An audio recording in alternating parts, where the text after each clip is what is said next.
இந்த நாய்ங்களுக்கு எங்கேருந்து இவ்வளோ தைரியம் வருது? இந்த நாய்ங்களுக்கு யார் இவ்வளோ தைரியத்தை கொடுத்தா? வேற யார்? நம்ம கவர்மெண்ட் தான். ஏன்னா என்ன தவறுகள் செஞ்சாலும் சட்டங்கள் கடுமையாக்கப்படலை, தண்டனைகள் கடுமையாக்கப்படலை. என்ன தவறுகள் செஞ்சாலும் நம்ம ஜெயிலே பிடிச்சி நம்மளை போட்டாலும் நம்ம 3 நாளில் வெளியே வந்துடுவோம் அப்படின்ற எண்ணத்தினால இந்த நாய்ங்க இதுமாரி தவறை செஞ்சுக்கிட்டு இருக்காங்க. எதுக்காக இந்த பதிவு அப்படின்னு பார்த்தீங்கன்னா, மீஞ்சூரில் ஒரு கல்லூரி மாணவி செமஸ்டர் எக்ஸாமுக்காக மாடி மேலே படிச்சுட்டு இருக்கும்போது போதை தலைக்கு ஏறிய 3 நபர்கள், கஞ்சா போதை தலைக்கேறிய 3 நபர்கள் வீட்டு பின்புறமாக வந்து மாடி மேலே ஏறி பெண்ணை சர்ற மாதிரியே வெட்டியிருக்காங்க. அந்த பெண் ரத்த வெள்ளத்தில் கதறி இருக்காங்க. பெண்ணோட கதறல் சத்தம் கேட்டு அக்கம் பக்கத்தினர் குடும்பத்தினரும் வந்து அந்த பெண்ணை மீட்டு மருத்துவமனையில் அனுமதிச்சிருக்காங்க. அதில் 3 பேர் என்ன பண்ணியிருக்காங்க, 2 பேர் ஓடிட்டாங்க, ஒருத்தரை பிடிச்சிருக்காங்க. செம்ம அடி வெளுத்து வாங்கியிருக்காங்க.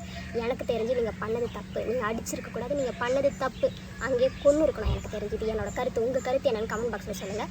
பெண்ணுக்கு நீதி கேட்டு மீஞ்சூர் காவல்துறையில் பெற்றோர்களும் ஊர் மக்களும் போராட்டம் பண்ணிக்கிட்டு இருக்காங்க. அந்த பெண்ணுக்கு நீதி வேணும் அப்படின்னு சொல்லிட்டு தயவு செஞ்சு அந்த பெண் சீக்கிரமாக நலமடையணும் அப்படின்னு சொல்லிட்டு எல்லாரும் ப்ரே பண்ணிக்கோங்க. நீதி கிடைக்கும் வரை இந்த வீடியோவை ஷேர் பண்ணுங்கள். பெண்ணுன்னு எழுதி பேப்பரில் போட்டாலே நாசம் பண்ணிடுறாங்க. நாடு நாசமாக போயிட்டுருக்கு.